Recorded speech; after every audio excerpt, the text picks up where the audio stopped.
Good afternoon, everyone, and welcome to our very first webinar for the Solar Show MENA. We will be kicking off today with a panel discussion entitled The Importance of Remote Operations and Digitising Operations in the Age of COVID-19. We are very lucky today to be joined by Daniel Calderon, co-founder and CEO at Alcazar Energy, and Terje Pilskog, Executive Vice President, Project Development and Project Finance at Scatec Solar. Our panel today will be moderated by Tanzida Lam, Managing Director of Earth Matters Consulting. And I will just ask all of these speakers to now turn on their webcam and microphone. And while they do that, I would just like to remind our webinar attendees that you may ask questions throughout the panel discussion. To ask questions, simply use the question box in your control panel, and we will try to get round as many questions as possible. Okay, so I will hand it over to you now, Tanzid. Great, thank you very much, Sandra, and thank you to all the attendees for joining us today for this really interesting and exciting webinar. I'll dive straight into doing a quick intro to the topic and hand over to our esteemed panelists to introduce themselves. So obviously we're living in pretty unprecedented times, not since, I guess, the Second World War has there been such an emergency crisis where the world is really kind of trying to rally around to deal with the COVID-19 situation. It makes us always very grateful for essential services that keep us going, name it energy. We have a lot of people working on the ground to keep our power stations running so we can all work remotely and then still keep enjoying energy services. So today's webinar will explore topics like, what does it mean to be remote working when you're in the energy sector, especially in the renewable sector?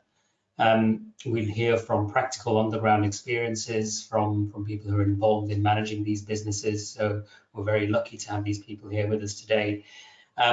Also, we're seeing, in the recent context in the last few days, there's been a new record low bid for a solar PV project announced in Abu Dhabi. As part of their plans to roll out solar. So there seems to be still ongoing momentum around renewables, which I think fill us all with optimism. So I'd like to pass on now first to Terje from Scatec to introduce himself, please. Okay, thank you very much. So my name is Terje Pilskog, Executive Vice President, responsible for Project Development and Project Finance in Scatec Solar. I've been in this industry since 2005, so I've seen quite a lot of different stuff since I joined the industry and been with Scatec Solar now for the last 8 years. Scatec Solar is focusing on emerging markets with developing, building, financing, owning and operating large-scale projects. On a global basis, we have close to 2 gigawatts of projects in operation or in mature construction. In the Middle East and North Africa, we have projects in Egypt. We have 6 projects in the Benban area, so about 400 megawatts. And we have 3 projects also in Jordan.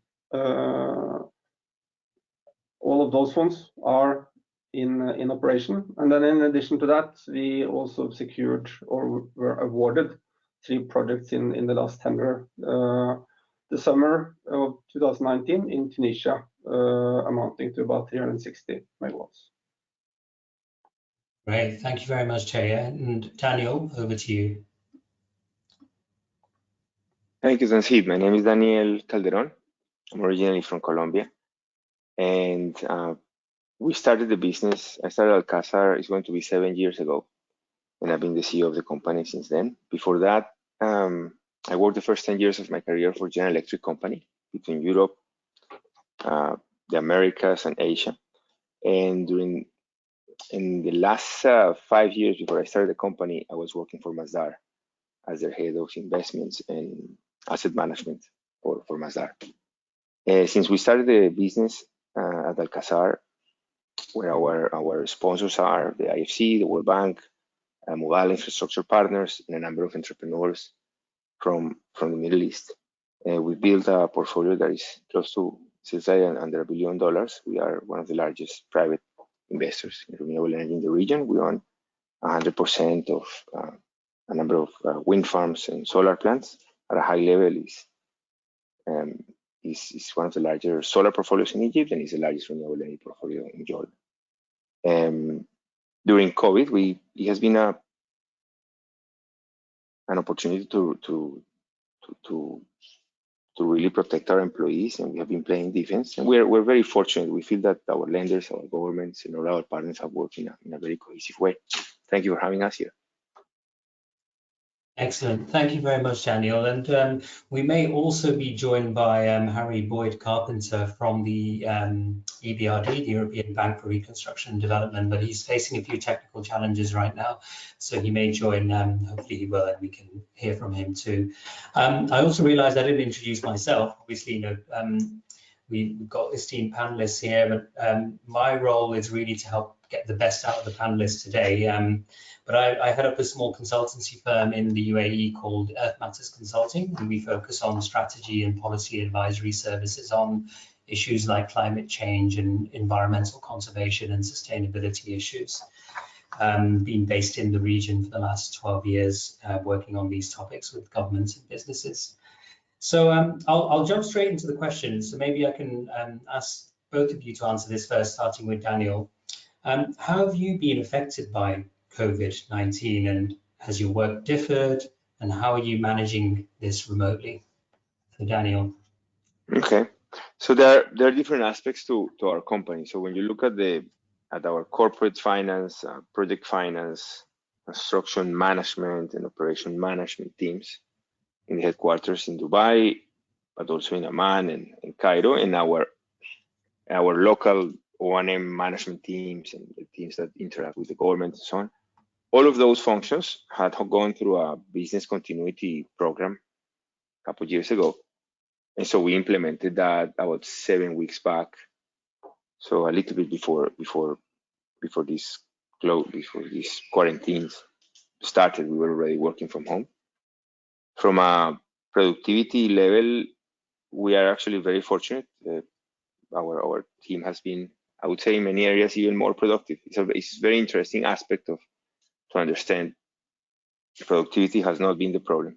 There are many areas that we're working very carefully with our employees. We have some psychologists do webinars like these with our employees so we all appreciate the challenges of working in such a different way and together with our families.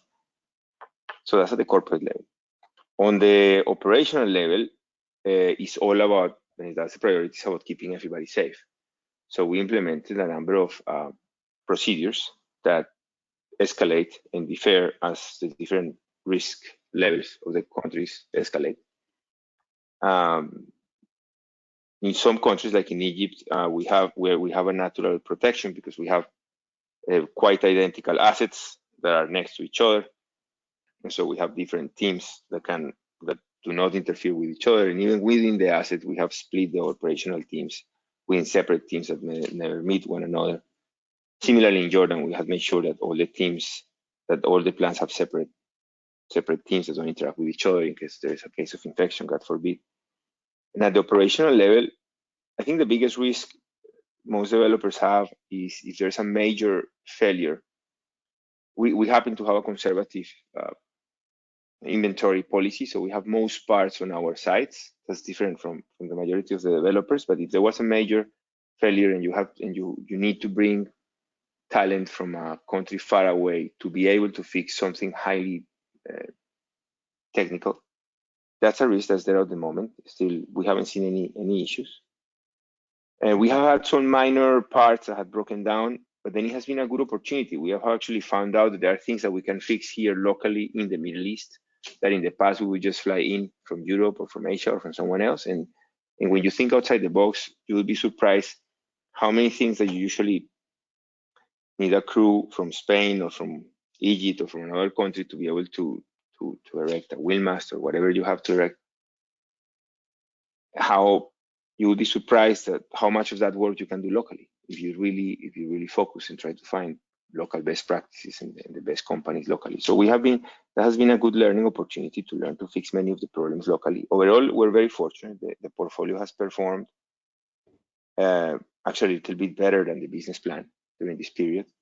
We had the only issue we had during the quarantine periods, which the government of Jordan managed very well.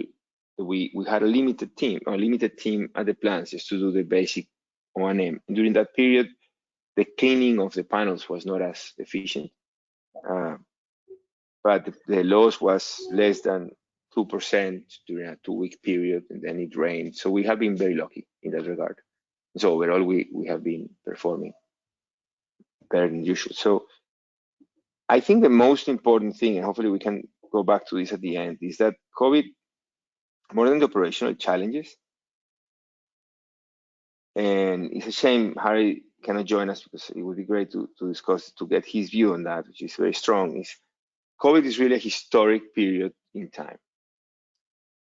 And all of us will be looked at with a magnifying glass about what we're doing every day during these weeks, during this period of time. So really the risk allocation of our projects was done when we negotiated our project. And so the actions of the different governments, the actions of the different lenders, the actions of the different developers are going to be looked at with a magnifying glass, really, by investors, by regulators, etc. So it's very important that we really stress to our employees, to our governments, to our banks, that we really all have to exhibit a best practice in everything we do. I don't think you can stress that enough about how important that is. That's I think my number one message today, my number one learning. Yeah. Thank you. Excellent. Thank you very much, Daniel. It's actually reassuring to hear what you're saying and just how your business has actually been going beyond this plan. Actually, that's really interesting to hear. So, Terje, over to you. What's been your experience of COVID-19 with Scatec? How have you been affected? How are you managing it?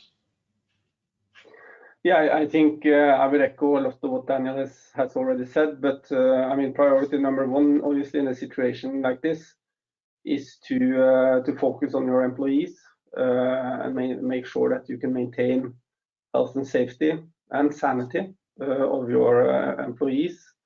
So we have spent a lot of efforts on that, overcompensating on internal communication. Obviously using electronic means, electronic town halls, video messages taped and distributed, and trying to reach out and encourage people to stay in contact with each other, even though people are working from home. I mean, we have been practicing home offices now for the last 8 to 9 weeks, so I think it's very similar to what also Alcazar has been doing. So I think that is number one, and the most important thing. Then, and in terms of moving into this type of communication and working remotely using Skype, Teams, and other tools, I think that has worked seamlessly, and I don't see that we've had much issues into moving into that. I think that the industry and we as a company are used to working in this way. We've been using Skype and Teams for a long time, and people are used to working across many different offices and remotely. And if anything, it's working from home office is if anything improving your efficiency, and you're staying more focused on your tasks and what you have to do.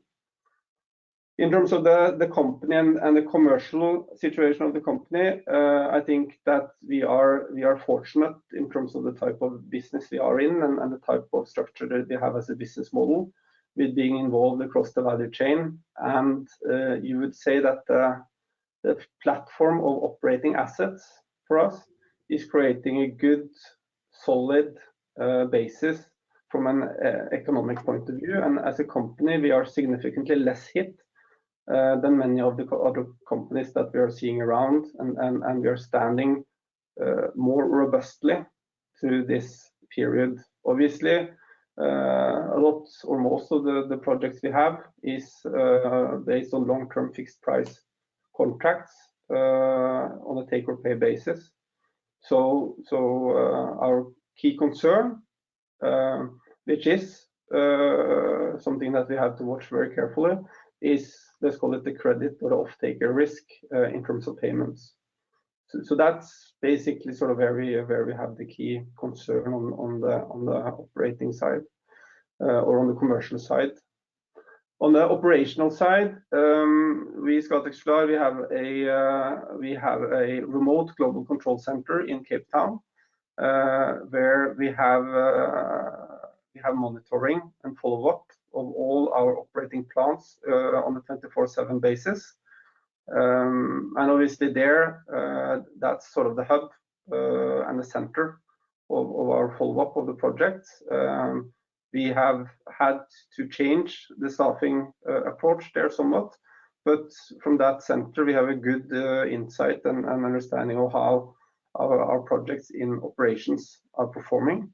And also, as Danielle commented on, in terms of more hands-on operations and maintenance activities on site, including cleaning, we've had to make some adjustments to ensure that we stay within guidelines and recommended approach when it comes to the coronavirus.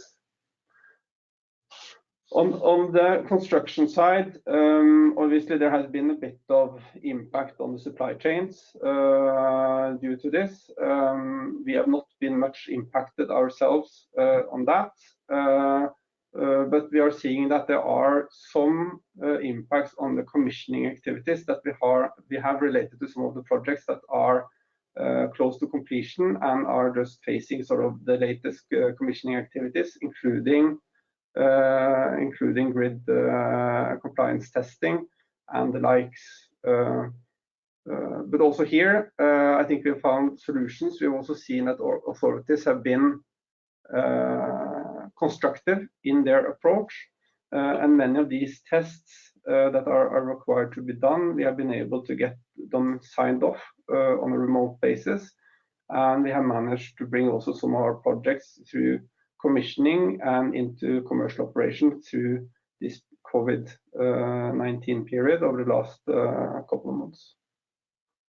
So, I mean, in summary, I would say on operations and related to our construction activities, I see that there has been not that significant impact.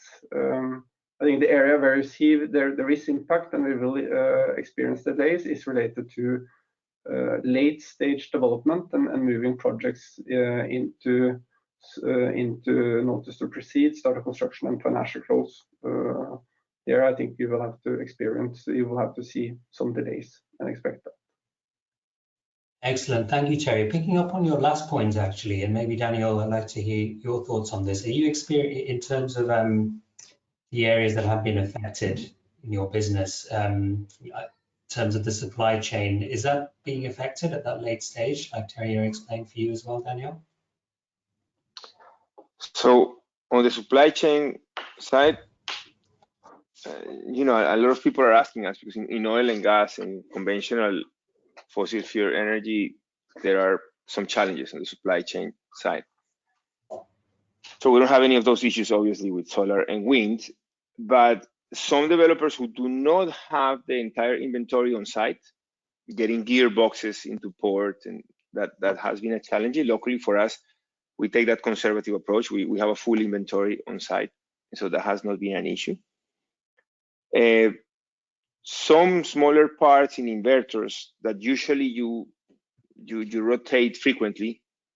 As I mentioned before, we've learned that we actually can fix them in Cairo. You know, things that you didn't think you could do because you need this special German machine or Spanish manufacturer. And actually, when you look a little bit harder, you'll be surprised how much more and with what a good quality you can do it locally on the O&M side. So there are actually some O&M best practices coming as a result. There are some things that I'm doing during the crisis is I'm meeting every day with the leadership teams of the two countries, but once a week with the local O&M teams and with people from the control center. And I'll say that yes, we're experiencing a period of physical distancing, working from home, but it's not social distancing. I'm actually much closer to them than we are. We meet in an environment like this one, and you wouldn't believe and you can have the person in Dubai, showing you the SCADA and the engineer at the site, showing you exactly what happened on the site and why it went up 2% at that time of the day. And as a leadership team, I think we have learned to have a closer relationship with our local experts and our headquarters managers, and everybody is enjoying that a bit. That's a part of course, this COVID period has been very unfortunate for many people, and we join them in that feeling. But in a sense, has taught us better ways to work, and I have really enjoyed that. I think from an O&M perspective, you can be a lot closer to your operations. There are some best practices there to be seen. Fascinating, really interesting. Thanks, it's good to hear that kind of optimistic tone you struck as well, Daniel, about feeling kind of closer in a way to your operations team as well, and how the technology enables you to do that.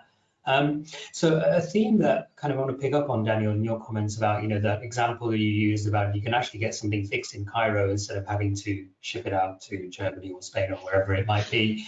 Do you think there'll be more of a focus now on producing materials locally going forward? Daniel, first you, and then Taya. So in the renewable industry, for people like Terry, this is an obvious fact, but just for those that may not be as close, we always have a bias to try to maximize the local GDP impact. So in your typical 50 megawatt wind farm, which may be an investment of, I don't know, whatever, $100, you try to get the highest percentage of that with local steel suppliers, local crews, local construction companies, local everything you can, local blades if you can. So we have always had that bias. I think, and so especially during the procurement phase of the construction, we have had that bias. I think what we have seen is that on the O&M side, where we're used to having some rotables shipped in directly by the suppliers and so on, we're learning that there are some things that we can do more of locally because we have been better acquainted with local talent because we have to. So yes, on the O&M side, I think there are some learnings there. This is not big dollars because the big dollars, wind and solar are a very simple industry. We're a boring industry. You basically invest a lot of money at the beginning, and then for 20, 25 years, you just you clean the panels or clean the blades. It's not the most expensive thing to operate. It's just a very big investment at the beginning. So that procurement phase, which is the vast majority of the capex, it has for a long time been under a lot of pressure to try to maximize local content. Local content is a big thing on any RFP that Sergio or anybody competes around the world. So I would just say there has been a little bit more, but not that it didn't have it before. Yeah. Okay, thank you, Daniel. Terry, what about yourself? Again, I echo the perspective of Daniel. You will. I mean, this is obviously a time that is a cause to reflection, and you obviously sort of get a further focus on trying to solve things locally. And I think that has been the bias of this industry all along, but you will sort of reflect even further on that in this situation, to what extent you can ensure that you have critical access to critical components from an O&M point of view, access to critical professionals, competence locally, to make sure that you are more self-served in terms of those aspects. But when it comes to the larger industry and how the industry will develop, I don't think I sort of think that this will sort of imply a significant shift in terms of how technology is being developed, in terms of how the big items, the big part of the capex stack is being produced. I think we will continue to see that there are certain suppliers, certain producers of equipment, and they will continue to be the main suppliers of the industry. They will continue to have facilities and production sites where it's most optimal from a cost point of view and from a technology development point of view.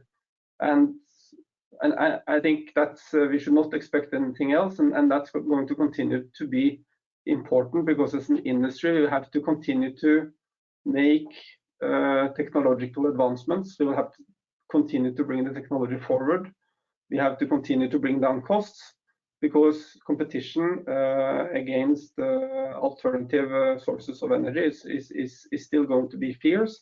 And if you want to continue this development of the industry, we have to continue to improve and become more competitive. And a lot of that technological and cost development is coming from these large equipment manufacturers. Great, thank you for clarifying that. So moving to the next topic, and actually before I do, I just want to let the audience know you're very welcome to start asking questions as well. We're going to be giving you a bit of time in the last 10 to 15 minutes of the webinar to pull your questions together. So please enter your questions in the chat box, and I'll have a look through them and start asking those as well. Okay. So the next question I have is related to the oil price situation right now. Obviously we've seen pretty major drops in oil prices. US prices going to negative at one point, where they were essentially paying people to take oil off their hands, the producers.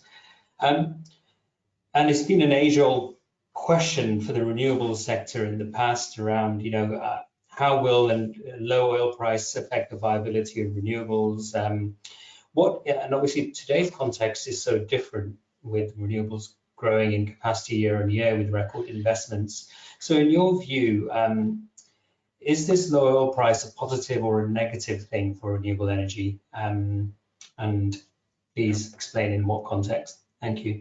So that's a discussion that, look, you have to compartmentalize, right? Oil has for a very long time, for the vast majority of the world, not being used to generate power. So the amount of countries that burn oil to produce electricity is extremely low. Yeah. So let's put that to the side, and that's not economic at any level. If you disregard CO2 emissions, even, which are extremely high for liquid fuel burning. There are some examples of diesel. There are some examples of fuel oil. That's extremely expensive at any price point you wish to assume for the next 20 years. So let's put that aside. Then there's gas, and yes, it's true. Gas became cheaper. It went from 3 to 2. So what am I telling you? It was already cheap, right?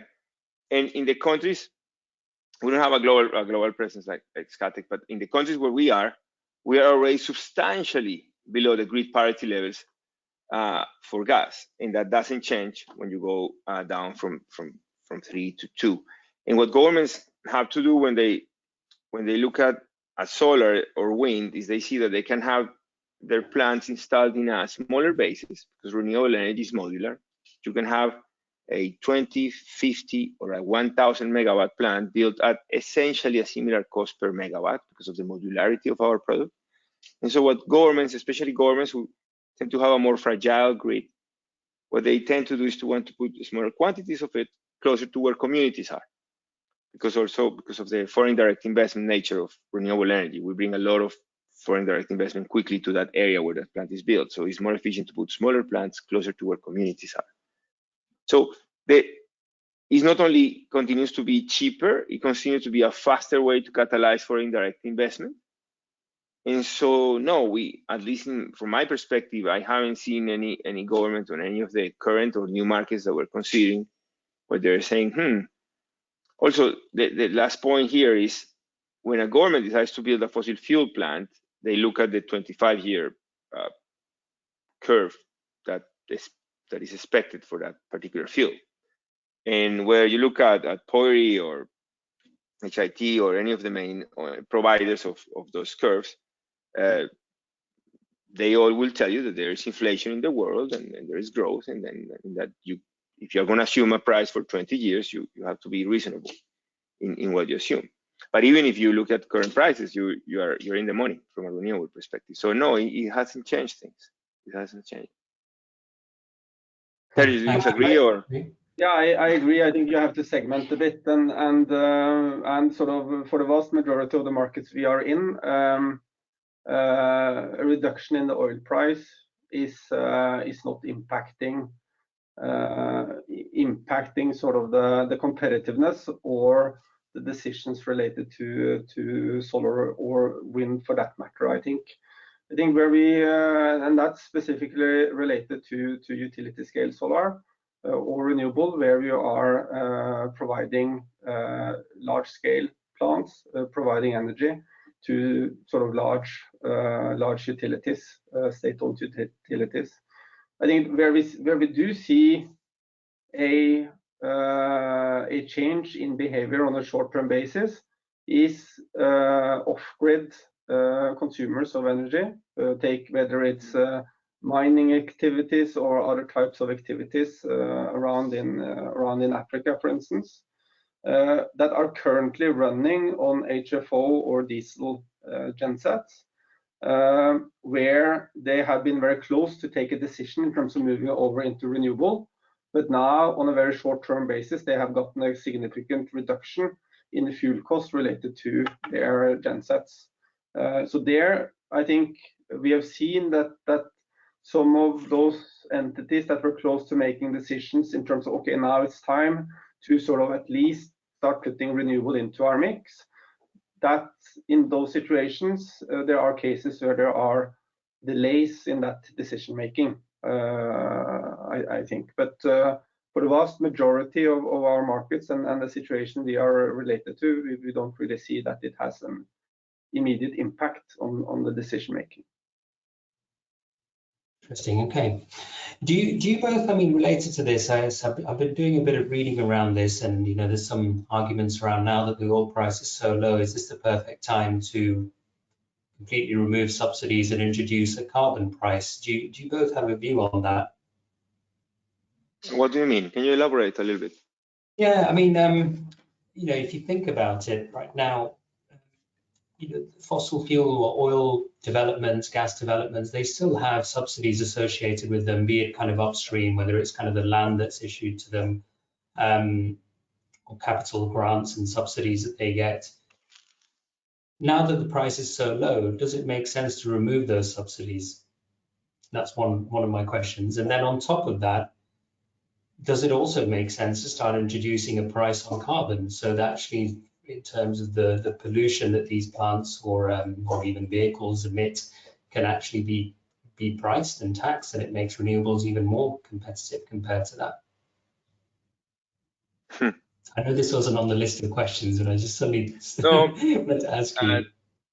Look, I'm sure he's more of an expert. I'm not an expert on the oil and gas industry, but the issue there is that you have 7.7 trillion of capex around the world of oil and gas, and so the political know-how, let's keep the conversation positive, that they have is extremely deep and long dated, and for a very long period of time, it has aided humanity's GDPs and fostered education and has done many good things for humanity. So it's a very deep industry.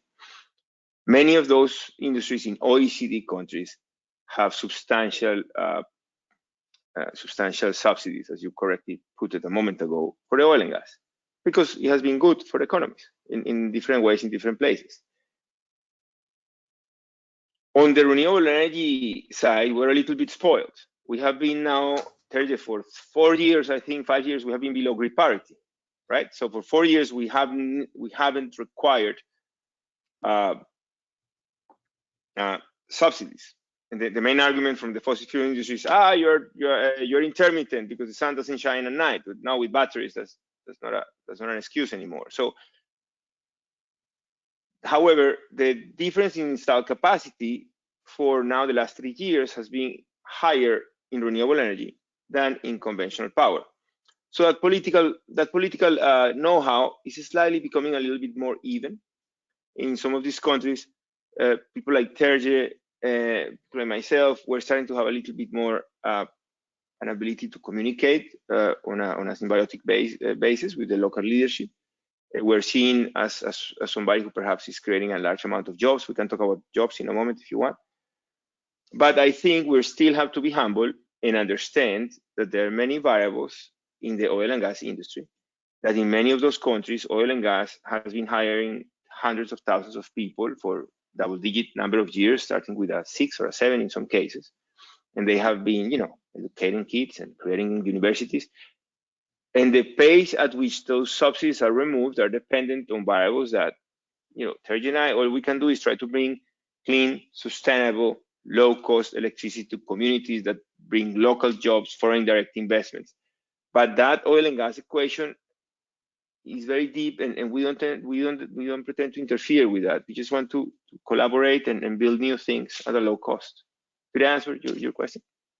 Yeah. Yes, you did. Thank you. Maybe I can elaborate a bit, because this is obviously not only an oil and gas issue, it's also a coal issue. I mean, also right. the coal industry has sort of it's a large industry around it. You have coal mines, you have coal power plants, coal truckers, and sort of all that industry around it. And obviously this is creating value and GDP in the countries where this is, and shifting away from this. It's not only about power, but it's about shifting the economic structure of a society.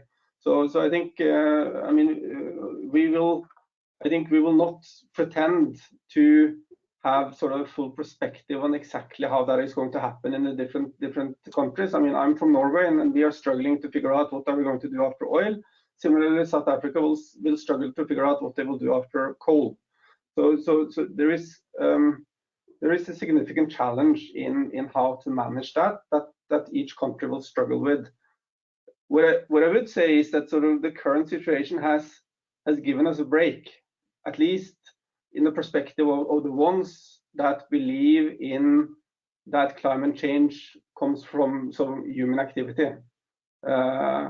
Because according to sort of what the EIA was out with here yesterday or the day before, it is expected that carbon emissions will drop by 8% this year. That's the estimate. It's a huge drop. Obviously, it's far from enough in terms of reaching the goals from the Paris Agreement and everything like that. But it's a huge drop, and it's a step on the way on the long-term ambition. But I would think locally, in big cities with a lot of air pollution, I think people have and the public and the governments have seen the immediate effect, the immediate positive effect that the reduction on emissions have. Air quality has improved significantly during this period. And obviously, I'm not saying that we are going to continue like this, and the economies are not going to recover, and transportation and power generation is not going to come back up again. But it's an opportunity to now focus and channel recovery activities towards renewable energy, so that rather than firing up again and consuming the same amount of oil and gas and coal, we can also start filtering and channeling a lot of the investments into renewable energy and use that as part of the engine to recover some of these economies. And I think that's an area that I hope at least we will be able to bring attention from policymakers going forward. Great, thank you very much, Terje, and welcome as well, Harry, for joining us. Can you hear me okay, Harry? Harry, you're on mute. Does that work better? Yeah. Yes. Sorry for being late. I had the customary technical disaster. Actually, yeah, that happens. It's fine. You've actually joined us at the perfect moment. Actually, would you like to just do a quick intro to who you are, your role at the EBRD?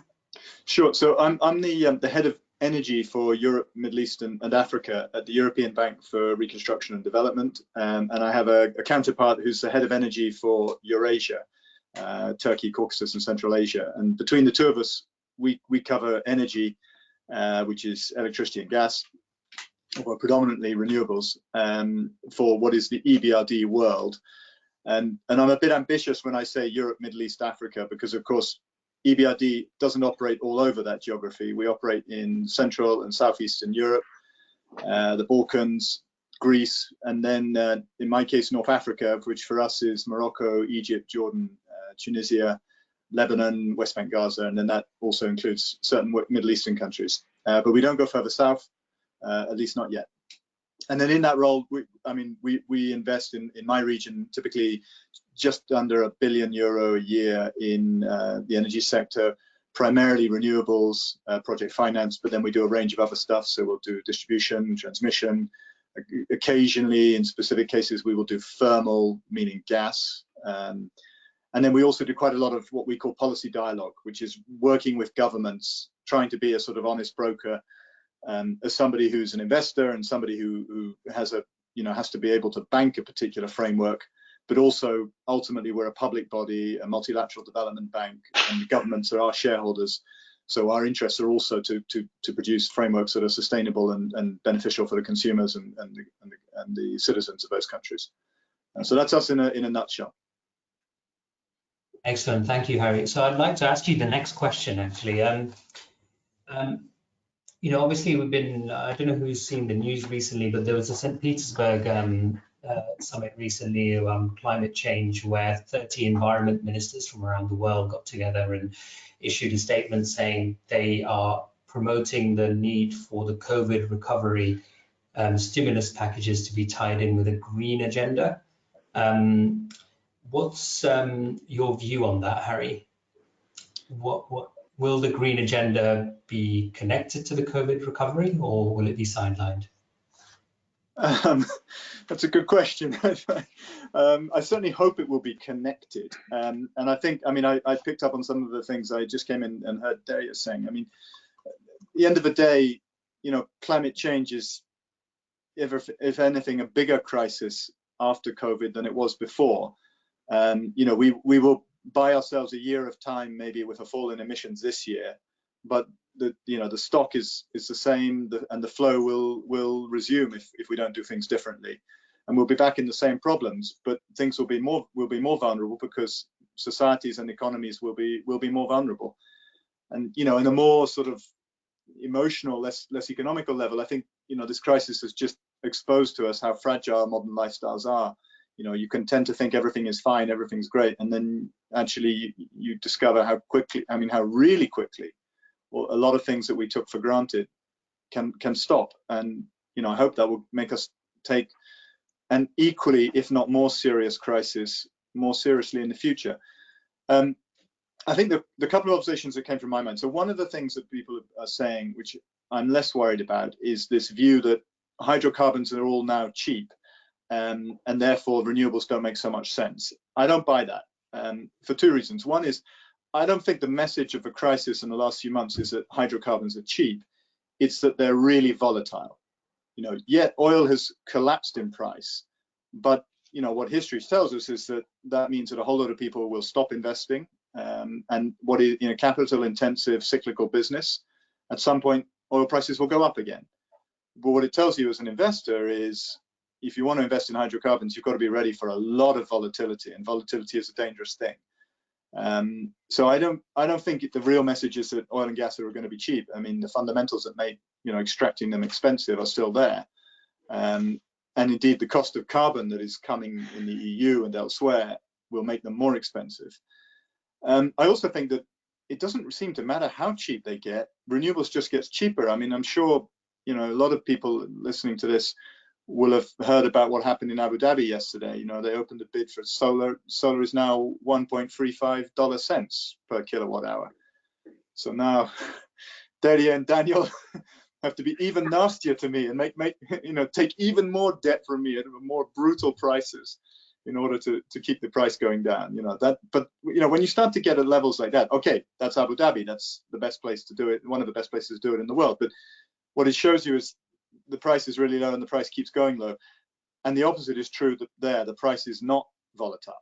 That price is fixed. And so I think the economics for renewables as against hydrocarbons the argument is still convincingly won by renewables in almost every environment and every circumstance. So I'm not so worried about that.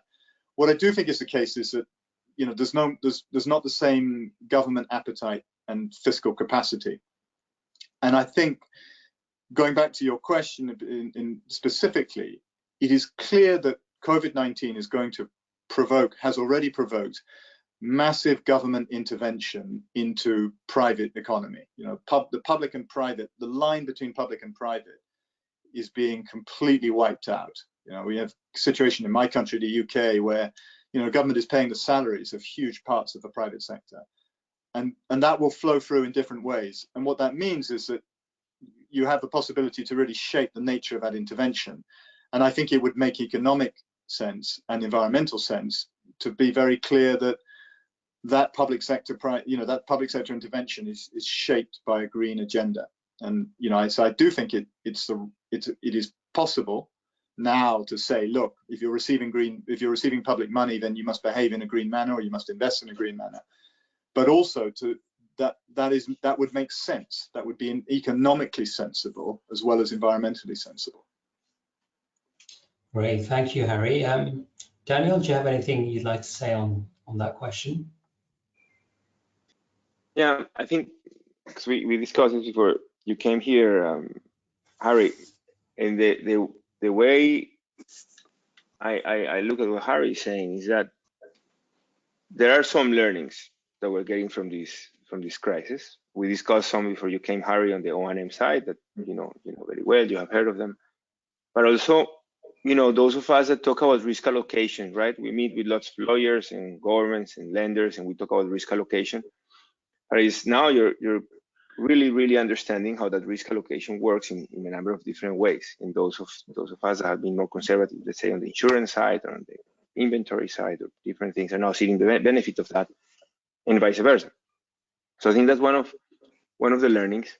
But the biggest one, I think we're going to see probably in a couple of years, is how much of a historic moment it is today, in that the long-term effect of the short-term actions people are taking today are going to be looked at, you know, very closely for years to come.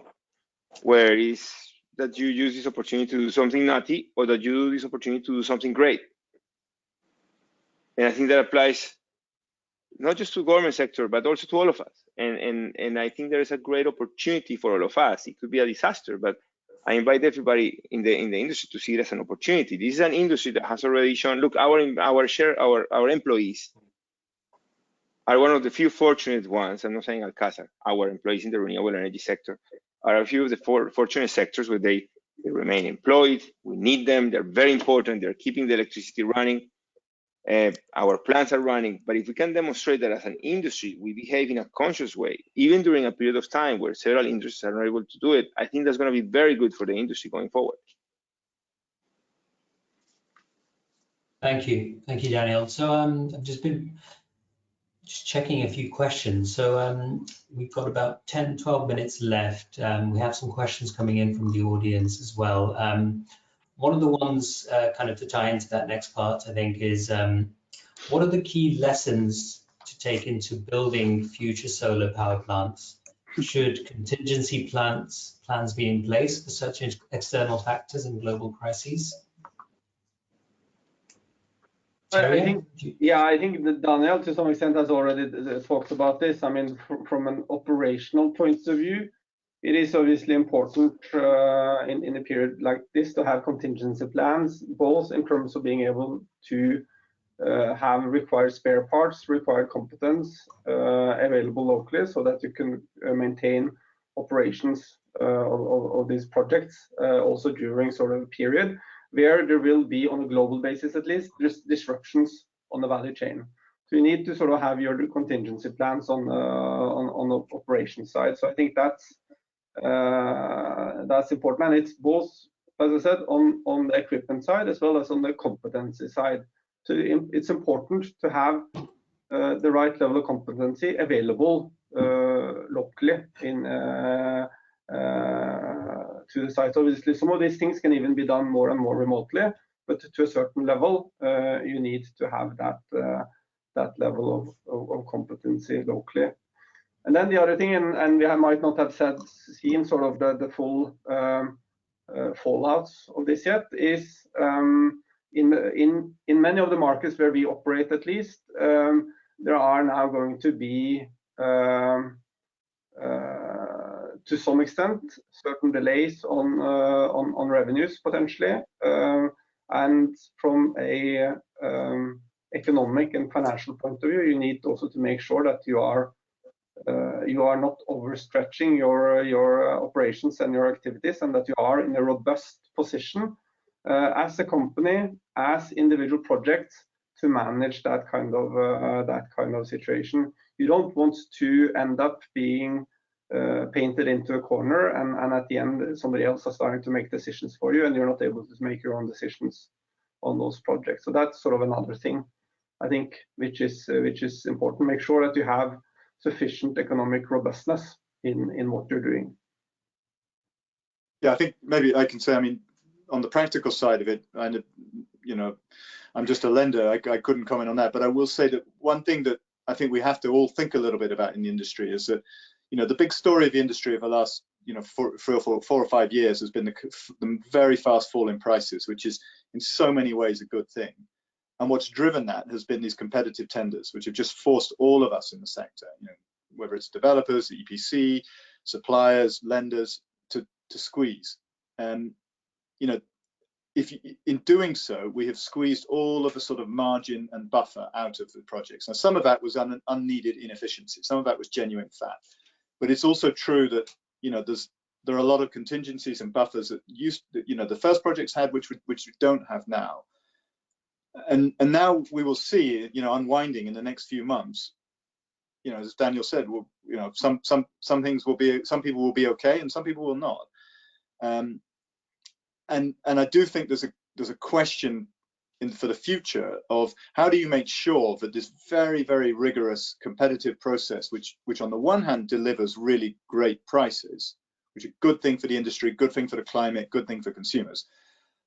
On the other hand, it doesn't push too far, and you end up with projects that are fragile and fall over at the smallest hurdle. And I don't have an easy answer to that. You know, whether you start having minimum resilience requirements in projects, whether you start putting, you know, a floor on bidding prices as well as a cap in order to, you know, try to avoid people, you know, overstretching. I'm not so sure, but I do think there's a tension we have to think through there, because we may end up with too much of a good thing with all of this competitive pressure squeezing all the resilience out of a project.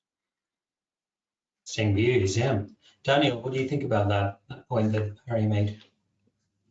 Yeah, no, I think in those of us that have been in the industry, you know, 15, 20 years, we have seen some accidents.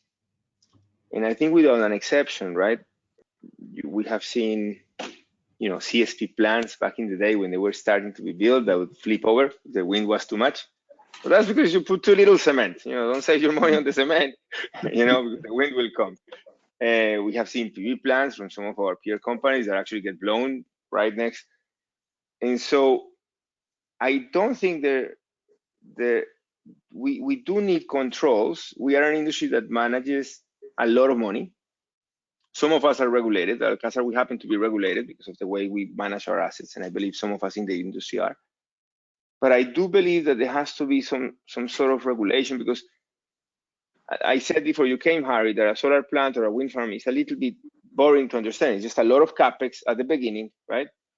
And then you get free sun and wind for 20 years, and you just have to make sure the plant is clean and operating, but the investment is at the beginning. But what that also means, Nancy, is that if people do that initial substantial investment in the not most responsible way at the beginning, you may only find out in 10 years later, because these are infrastructure projects that are meant to last for double-digit number of years, starting with a 2, 3, 4, depending on the country. So those investors will be affected, and the people who did that will not have been there for a long period of time. So there is a necessity to build ways to police that all these assumptions, police, probably a strong word, to make sure, right, that all those investors that are being represented being represented in a way that is conservative and homogeneous. I think that when we will all benefit from that, because those accidents, when they happen, they're not great for the industry. Now, there are a lot of very good companies. There are a lot of large asset managers that have all these bits and pieces already inbuilt. It's just as new players try to make a mark, those have to be controlled. Those are my 5 cents. Thank you, Daniel. So there's a few questions from the audience. I'd like to ask one specifically about Egypt and the MENA region. How could COVID-19, this is from Ahmed Al-Kholi, sorry if I'm not pronouncing it correctly, Ahmed. How could COVID-19 affect the solar energy sector in Egypt for SMEs? And if you could expand your question to also, your answer to also think about the region more broadly beyond Egypt as well, that'd be good. Who would like to kick us off on that one? Daniel?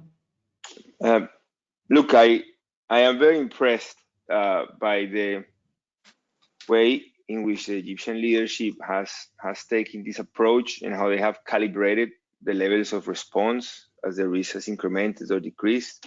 The government has worked closely with us to make sure that for different levels of quarantine, we have different levels of attendance on the O&M at the site. So it has been a very well thought, coordinated, very credible approach. With the VRD, we were last week at a session where the minister, one of the ministers in Egypt, was herself there. I was there from the renewable energy, and there were people from the food industry, manufacturing industry, and they really want to say, okay, guys, what can we do better? What has worked well? What hasn't worked? And at the end, we all, we always have things that could have been done a little bit different. And then she says, look, we're going to take this on board, and we're going to be discussing it internally. It's a very symbiotic, two-way discussion, and I think we're very fortunate to be part of that market. Those are my 5 cents. They always give strong guidance. They have, as I said, they know that these things are going to be looked at with a magnifying glass, and they want to make sure that great increment in foreign direct investment that you have seen in Egypt since 2018 continues during the post-COVID era, and I think we're very fortunate to be in that country. Those are my 5 cents. Am I missing anything, Terje or Harry? Or no, I think I mean on a general basis. I mean it's the question is a bit general, and I'm not a specialist on SME business in Egypt or the neighboring countries, but I mean my sort of 2 cents, and I'm obviously very subjective on the matter, is that don't think that sort of the green shift and the renewable energy industry is not going to continue. There's a lot of space for SMEs to participate in what is going on in this industry, whether you are a small-scale developer for residential distributed generation type of activities, or whether you are a supplier of services or a smaller type of equipments into that kind of projects and plants. I think this is going to continue to be a significant area of growth, a very attractive segment, and as Harry said, with prices down sort of in the 1 to 2 cent range, the pricing is not currently what is stopping the continued growth and implementation of renewable energy. It is going to continue. It is more about what level of penetration is the public authorities incentivizing and willing to accept in terms of pushing this forward, and how quickly can the industry provide also storage and other type of services at a reasonable cost, where you can also handle to a better degree the intermittency of the technology. So the growth is going to come there, and it's a fantastic area to build a business case towards. Yeah, I think just to add on my side, I mean, Terje and Daniel, you have the 2 biggest investors in the Egyptian solar sector, so you've asked the right people. I mean, if you look at the utility scale, the end state is obvious. You know, if you look at the cost and you look at the resource Egypt has, I mean, the volume of sunny land. If you have a lot of very sunny land these days, it's like having oil underground. It's a natural resource of a similar value, except that it's not threatened by any form of pollution. So the end state for Egypt will be to have huge reliance, overwhelming reliance on renewable energy, because it's the cheapest thing to do, and it allows them to then to use their gas reserves for more value-added, more productive choices. Now that will take a long time. That's a process.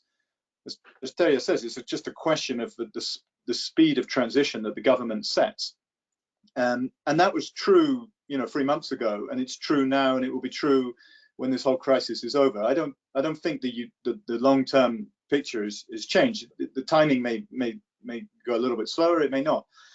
The overall picture remains the same. I can tell you, I mean, we're working on the next big, the financing for the next big solar project in Egypt, the Komombo project, and that's moving ahead. You know, we have to be a little bit creative about some of the due diligence, because not everybody can get to the site in the way we used to be able to, but we're finding ways around. We do more negotiation by video call than in person, but you know, that works. So that's all moving. On the SMEs, I think, again, I mean, the long-term picture is right. I mean, if you look at the resource, why doesn't every building in Egypt have a solar panel on it? And I think the answer is it's a question of time, and that's a market more easily accessible for SMEs, and I think you'll see that coming over time. The only difference that the COVID crisis may make is that, you know, it may bring funding costs down. You may see, you know, government credit being made available to stimulate the economy, and that sort of rooftop solar installation, building energy efficiency is the sort of thing that really helps in stimulating an economy, because it's quick to implement, it provides jobs locally. So I think, you know, if I was in the solar business in Egypt, right, apart from the bit that I am already in, but if I was in the sort of front line of the solar business in Egypt, or especially in the SME sector, I might face a few difficult months, but fundamentally, I think I was in a very, very robust long-term business.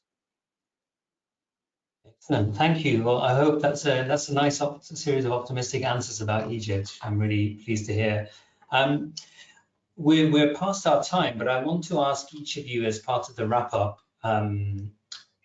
what, and then we'll stop the webinar. Basically, what would be one key lesson that you think we will learn, we can take from this current situation? One key lesson that you would take and then apply going forward. Daniel, can I ask you first? Wow, put me in the spot. Yeah, no, look, Economist has a great article this week, the one that came out on Sunday, that during these periods of uncertainty, and a lot of people who want to do something naughty are doing it. And so that's my way to introduce it. My biggest learning is, during a period of uncertainty, the level of appreciation people will have for everything you do, good or otherwise, will be extremely high. And so all of us, all of the different key stakeholders in our industry, we really need to behave in a way that we understand that we are creating a precedent that is going to be looked at for a long time to come by investors and by everybody. So that's our big learning. During a period of uncertainty, you really have to get your heart led to work and do everything in the best way you can. Thank you, Daniel. Terje? Yeah, I mean, also on a more general basis, and I talked a bit about it earlier in the session. I mean, from my point of view, I think this situation has shown us how responsive the environment is to changes in emissions. I think sort of historically it's a bit difficult to grasp. Sort of, okay, we try to change the emission level in the world, but we don't really know exactly sort of whether there are short-term, long-term effects of that. I mean, we all have our opinion on that, and we have a lot of scientists that are presenting reports on that. But and there is obviously a short-term effect and there is a long-term effect, and the climate change is about the long-term effect. But I think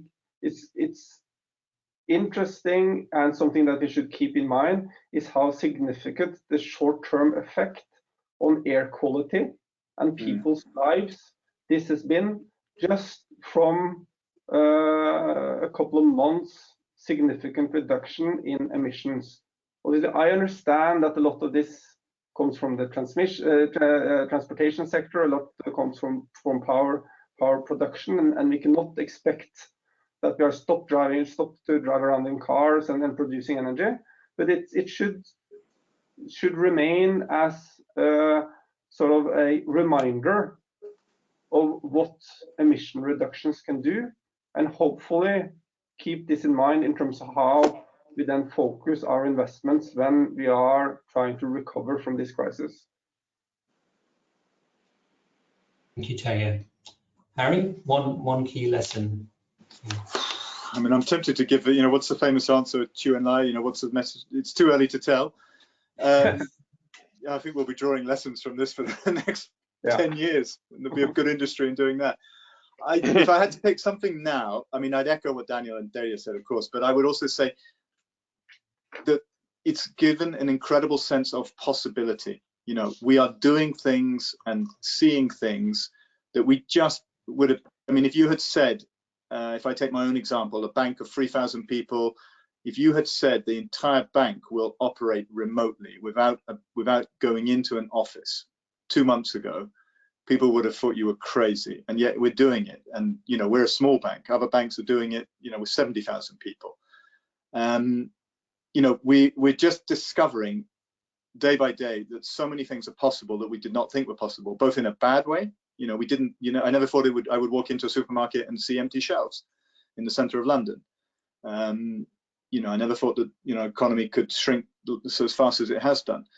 But also in a good way. We're discovering new ways of working. We're discovering the scope for government intervention in the economy in a good way is so much greater than we expected. So I think it should tell us to be frightened about how fast things can change, how vulnerable our economies are, and also to be optimistic about how much we can do. That perhaps people always say with climate change, it's too difficult, it's too much, it's a transformation. Well, I don't think that argument works anymore. We've shown we can transform our economies in weeks. So I think we should be we should be much more imaginative. We should believe that so much more is possible than we did even a few months ago. Excellent. How inspiring. And I feel really positively energized about that, actually, because you've all actually filled me with a lot of optimism from the very beginning of this webinar, and from learning about how you've adapted your operations to still keep running your plants remotely. And Daniel, one of the points you made about your business plan, you're actually exceeding your business plan at this point. And to hearing the fact that the renewable sector is just so robust in this, and it's still going to keep growing. So that's fantastic. And even now, the way in which we're all working, it's possible to still keep things going. And so I hope everyone takes that spirit of optimism and with them from this webinar, and spreads that positivity with your colleagues and others around this. And I'd like to say thank you to all of our esteemed panelists for joining us and spending time, and to all of our audience as well. And I'll now pass over to Sandra to give the final closing remarks. Thank you. Thank you. Thank you, everybody. Thanks. So that brings us to the end of our panel today. I'd like to thank all of our panelists and to Tanzid for that very interesting discussion. And of course, to all of our attendees who have joined us today.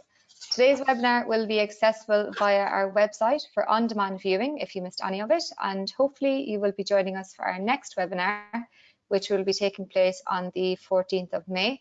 And on that day, we will be discussing choosing the optimal technology for hot climates to increase the return on investment. Again, thank you so much for joining us, and hopefully you can join us again next time. Thank you. Bye, everybody. Yeah. Thank you.